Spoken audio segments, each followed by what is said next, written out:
friends, you found us again. This is Dreamers Live Podcast. This is episode 004, and it is a very special podcast for us. Oh, is it? Yeah. I think it is. We like to call this a bonus podcast, or in our case, a Dreamcast. Wow, that sounds very mystical. I like it. It is very mystical. The Dreamcast. So, as most of our home audience will know, we host an event called DreamersLive. It usually includes about 40 people over a cocktail hour, and it's a very diverse group of people. And it's a great chance for people to meet people they don't know and get into circles of friends that they don't normally associate with. And so somewhere in that cocktail hour, we will kind of get into a larger group and do, I guess, kind of like a mini TED Talk or something like that. Yeah, it's a J Talk. It's a J Talk. Yeah, it has nothing to do with TED. I don't know what the J acronym would stand for there, but anyway, yeah, so we do a little talk and have this thing, and then of all the people that are there, they all select random numbers, and they are broken up into conversation groups. They don't get to pick who they're with. It's just a random selection. It's very nerve-wracking for a lot of people, and but it's the moment where they get to discuss whatever we're talking about that night, and there's usually a great deal of insight and honesty because they don't necessarily know everybody that's in that group, and so they can speak more freely.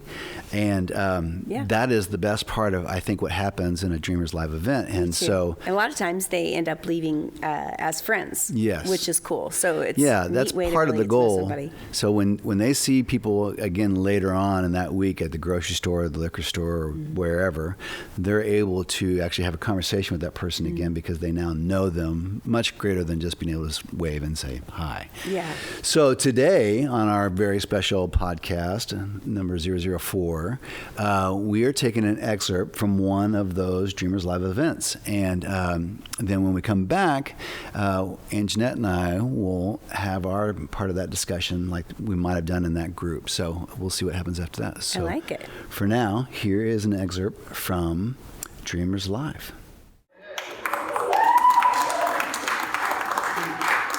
We are so thrilled to be back with you. We were at a wedding last time in Tulsa at a brewery. We were forced to drink beer. We did our very best with that to not let you down. But we're very thrilled. We have been looking forward to this for weeks. And the last couple weeks have been pretty crazy. How is your spring going? Are you okay? Everybody holding up all right? Spring is this is a weird transition season for a lot of you guys because we have graduations, we've got all kinds of family stuff happening. I like to think of spring as kind of the puberty of seasons because you've got all the hot and cold and you're dry and you're misty and then you've got all the things are popping up that were not there before. You've got those thin little blades of grass. You don't, like a 15-year-old mustache, you don't know if you should shave it or you leave it grow. There's all those smells that are in the air, like a middle schooler that just discovered Axe box spray. So it's a weird transition. Yes, ma'am. Yes.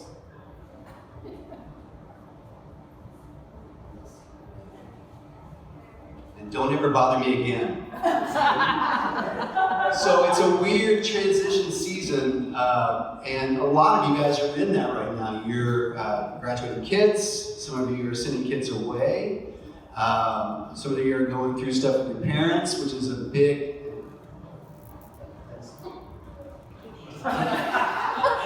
Everybody wants to be a director. So there's just a lot that happens, and we just went through 5th grade graduation last week, which is not a real thing. I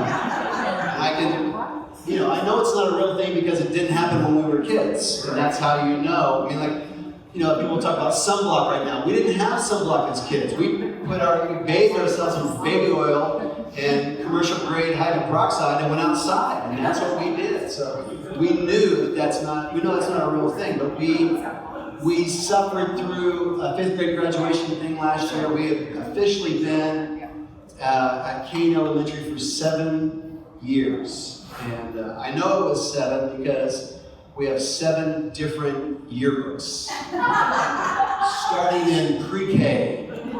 And if you can't coordinate going to the bathroom on your own. I don't know that's the year we should immortalize in a yearbook, but we have it. We bought the yearbook, we got it. You know, they did the slideshow and all that stuff. And so anyway, it's just a lot. So here we are, we're going into 5th grade graduation, and Evangeline and I are fine, and we're not worried about it. We've been talking about stuff, and then we're like 1 week out, and all the feels come.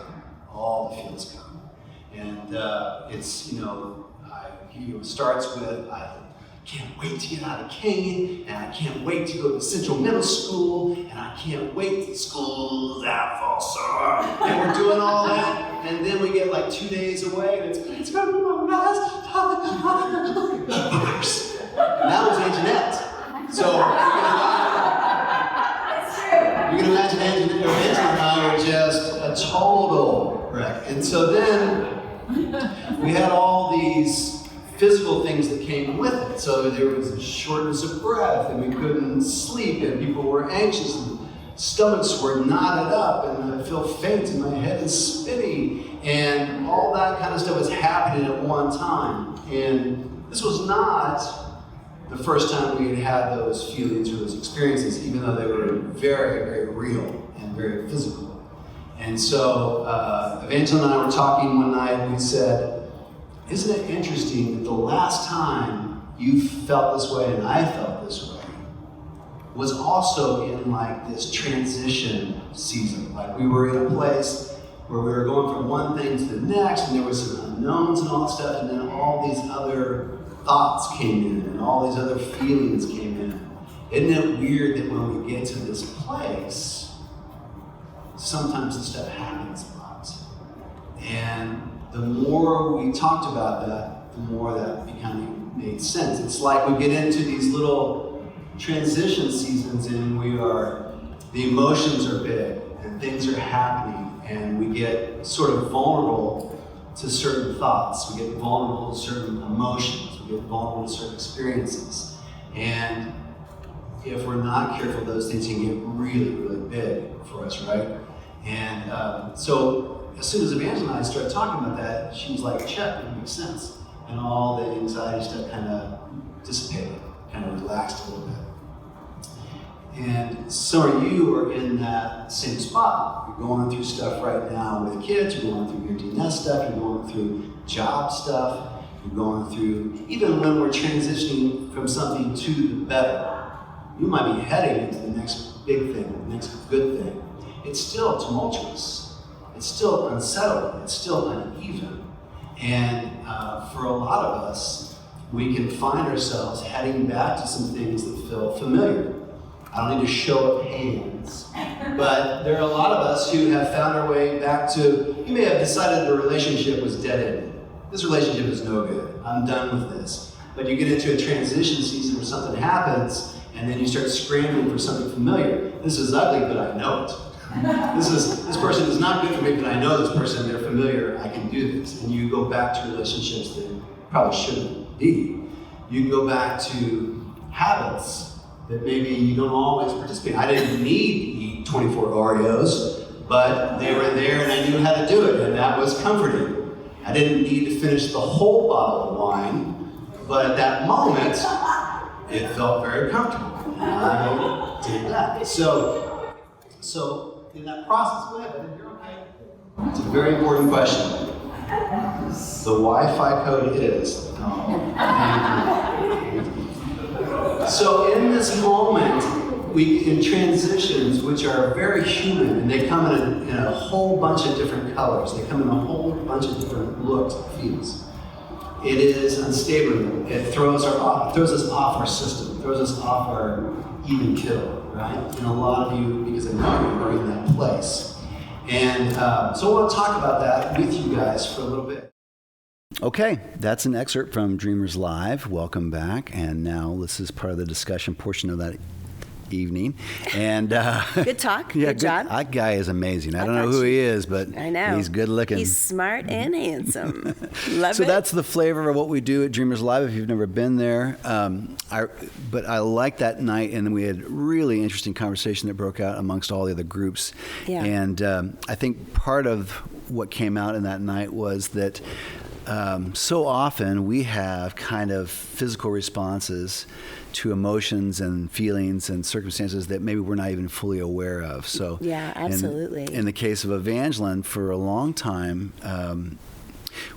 when we would get into this transition season of going back to school or coming out like of for school, a new school year or whatever it might be, she had all these emotions and all these things that were happening, and her uneasiness would sometimes relate by being angry or short or in a way that wasn't really like her. And you could ask her, "Are you nervous?" And she was not aware that she was. But then we started putting things together like, "Oh, okay.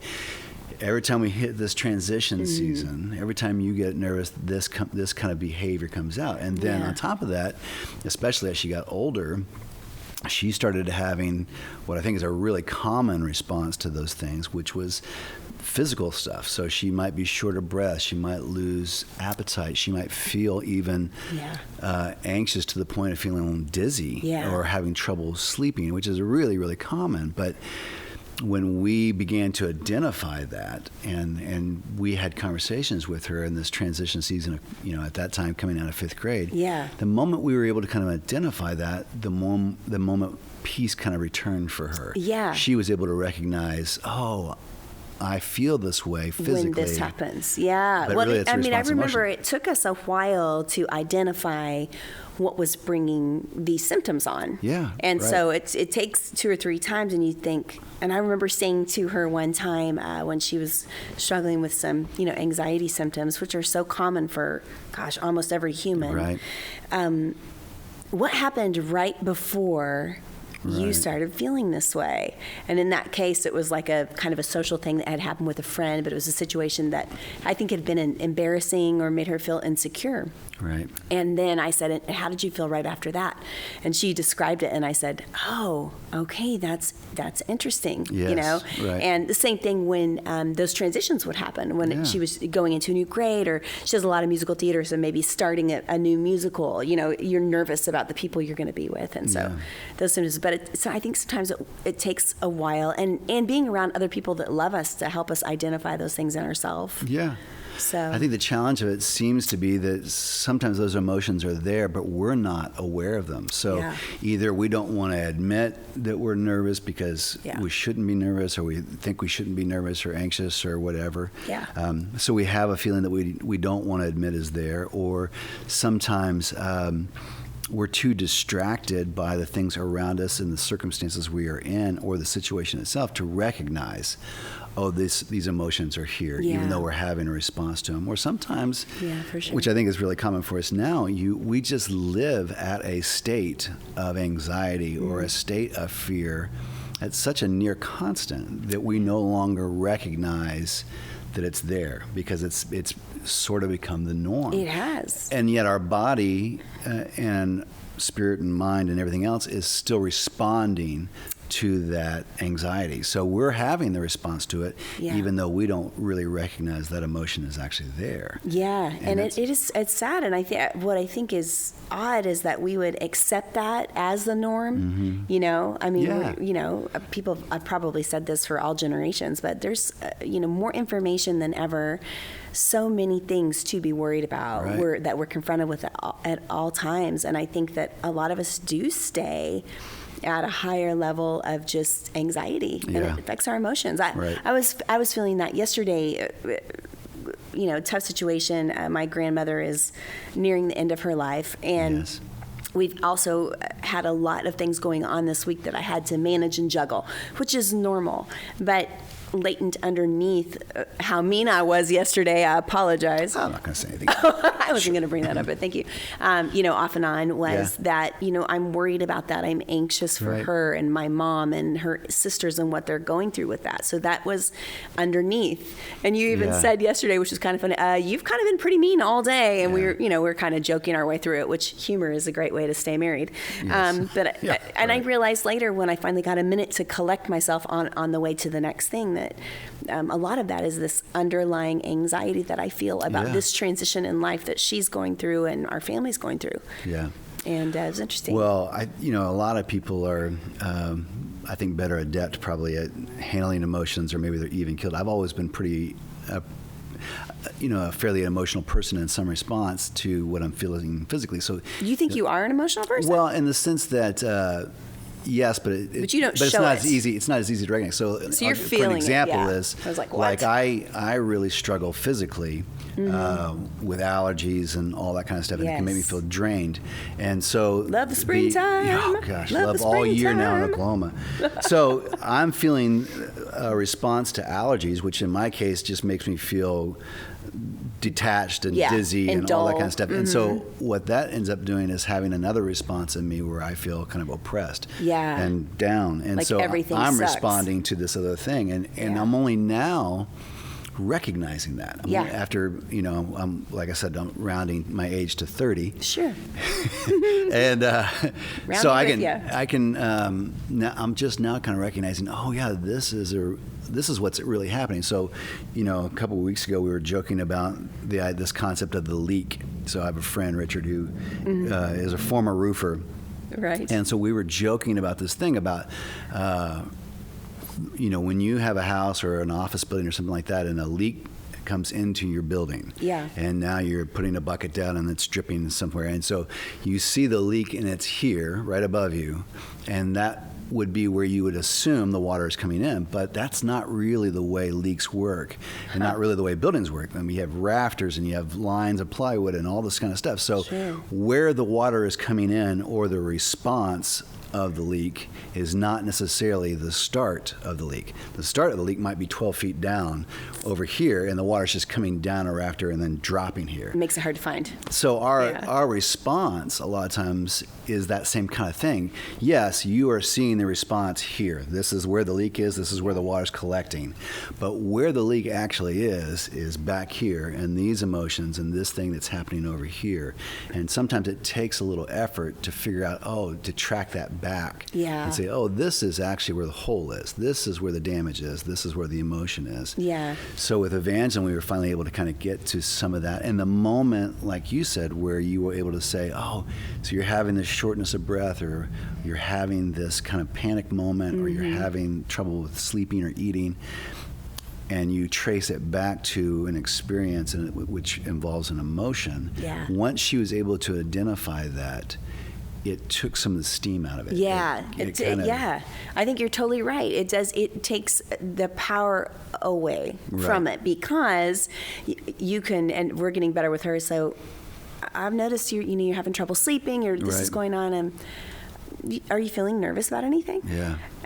What are you thinking? What are you thinking about tomorrow? That type of thing, and helping her identify that. I think what's so interesting about being human is that we fool ourselves as well. Right. Like, you may be feeling all these, it may be allergies, for you, but in your mind, it takes you a while to remember, okay, like I might be feeling this way because of that. Right. But it's like somehow, we tend to fool ourselves. It takes us I think we other get people. embarrassed by those emotions and things like, I know this is true for me and I can see it, unfortunately, in evangelism from me, but there's a thing, well, I'm not angry, or I'm not nervous, and we don't want to admit that that's what's happening, and yet that's the response that's coming out. It's obvious to everybody else around us.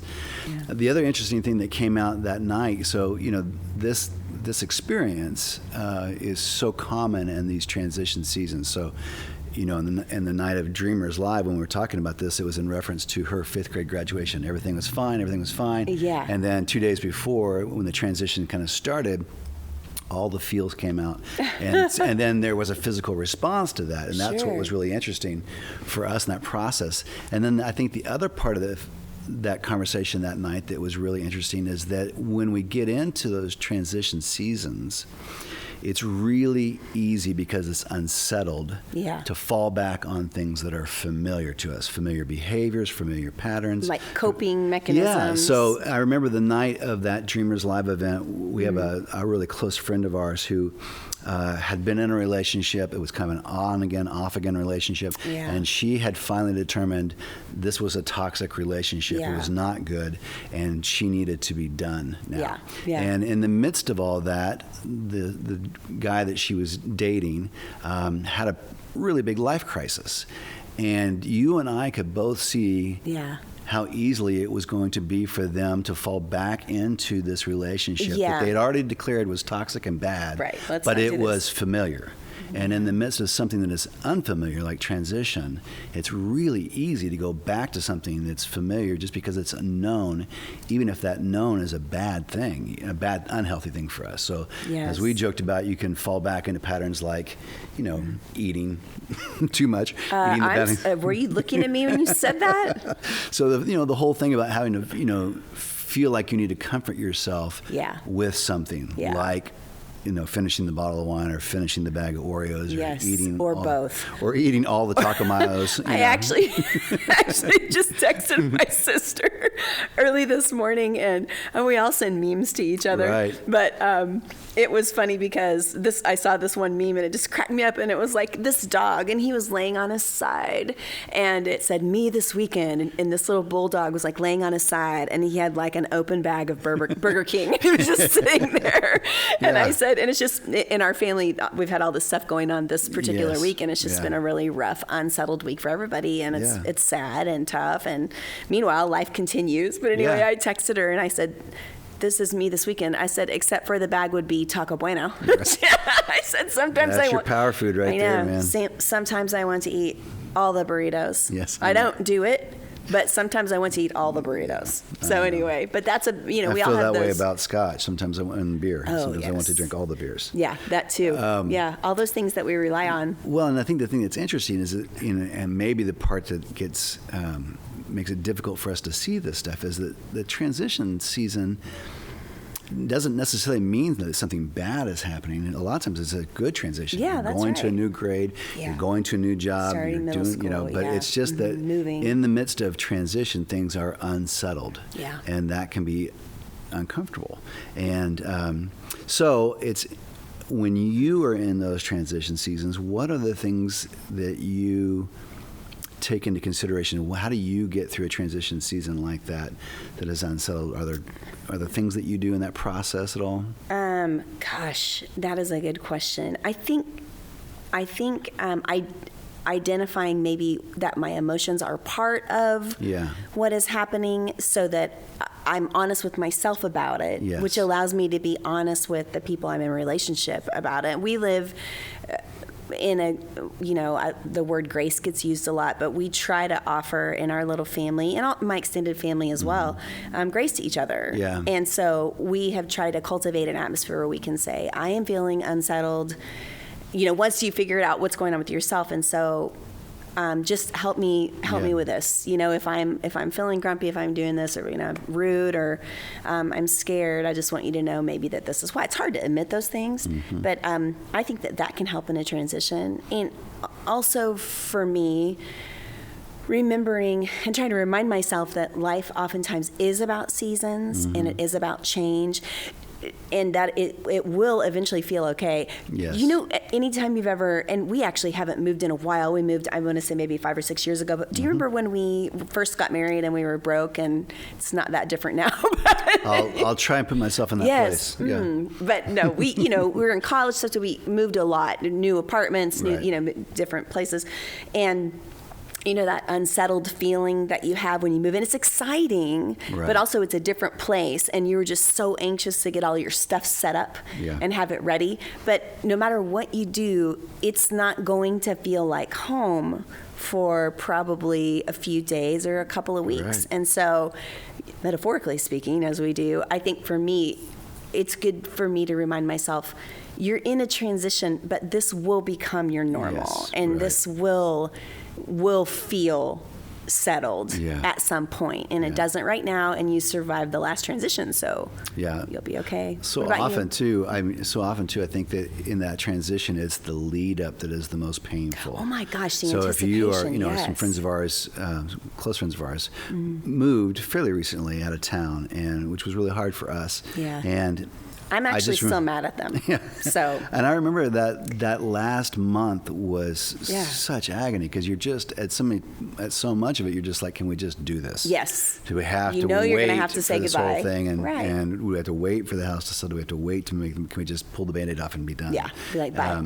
And I do like your comment about emotions. I mean, I think emotions are really, really important, and you know, a lot of times our emotions are like the warning lights on a dashboard. Yeah, like they a are barometer. big indicators of what's happening inside us. So if we are angry as an emotion, that light comes on, and I don't think that's wrong. Sure. But you have to identify, why is the warning light coming on? Why am I actually angry? What's at the root of this? If I'm being honest with myself, why am I angry? Is it because I'm embarrassed? Is it because I'm disappointed? Is it whatever it is? And so the emotions are really, really important. But yes, I think being aware that in a transition season, because everything is heightened, that maybe we can't trust our emotions, or our emotions are not quite as accurate as they normally are. Yeah. And being aware of that things are kind of inflated or exaggerated or big, will help us to kind of simmer down now.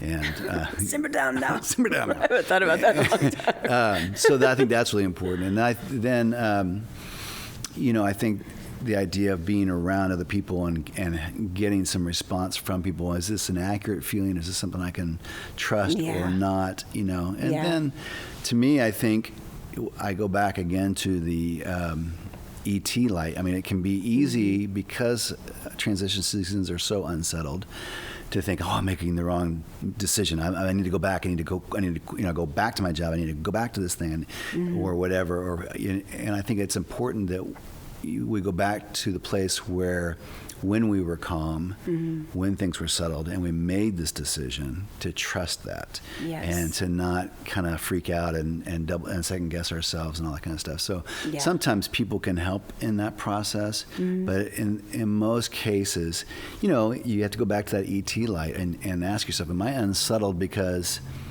I'm doing something where maybe I'm out of step, where maybe I rushed into something, maybe I shouldn't be here, or am I unsettled just because it's a seasonal thing? And the ET light inside of us, like we talked about last podcast, if that glow is still there, even though you feel unsettled, then you have to trust that, and you just have to kind of breeze through it and find some ways maybe to distract yourself in those seasons. I think that's really good. Transition seasons are probably not great times to make big decisions in your life. No, they're not. Absolutely. I'm going to move. I'm going to get a divorce. I'm going to have another kid. No, that's not going to happen. But no, I think, it's just knowing, even remembering, okay, I'm probably feeling this way because things are in a transition season, are going to change, and this is normal, and allowing yourself those feelings.